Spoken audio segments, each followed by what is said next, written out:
Hi guys, so ano po tayo ngayon sa Cubao. Ayan, nandito tayo ngayon sa Cubao. Ano na mga paligid ko. Tenen! Oh, po tayo sa Cubao ngayon. Ano? Oh, Stags.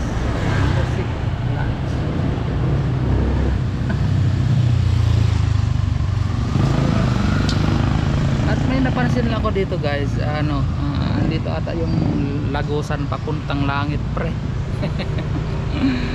At ang kanyang pintuan ay nakita ko sa nakita ko sa gitna ng kalsada, ang lagusan papuntang langit. Pre, tingnan niyo, kapag pumasok kayo sa lagusan papuntang langit ay makikita niyo lang dito sa gitna ng kalsada ng Cubao. Ayan o, gateway yun doon eh. Oh. Andito ako ngayon sa may sa may likod lang ng gateway. Ang lagusan papuntang langit ay makikita lang dito guys. Pakita ko sa inyo. Ayan oh. Ayan. Andiyan sa gitna ng kalsada yung lagusan pre. Lagusan papuntang langit. Ayan oh. Yung bilog. Ayan, pag pumasok ka dyan sa lagusan, yung pintuan na yan papuntang langit yan pre. Eh wag kayong umapak dyan. Yan. Oh, yan. Oh, mabuti di nag-shoot yung tricycle sa lagusan puntang langit. So ayun guys, medyo pagod na rin tayo at uuwi na rin na tayo. Meron tayo ilan ba to?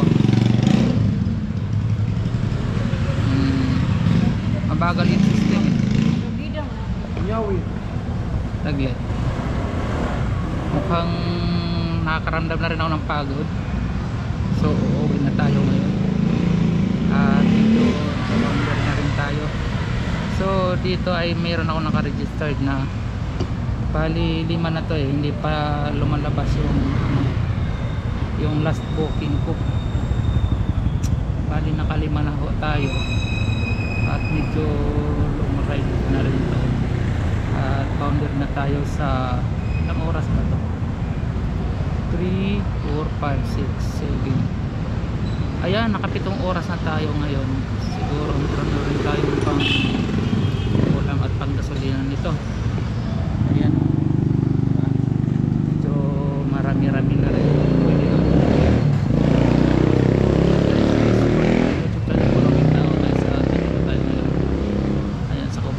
Sa likod ng gateway lang to guys. Pumunta ng lagusan na papuntang langit. Ayan, umapak pa kayo dyan sa bilog. Ayan, bilog. Dito ako ngayon. So ayan, uuwi na tayo ngayon kasi medyo nakakaramdam na tayo ng pagod. So ayan guys, huwag niyong kalimutan i-subscribe ko at supportan yung channel ko Kulobing Tao Vlogs. Bye bye. Hello.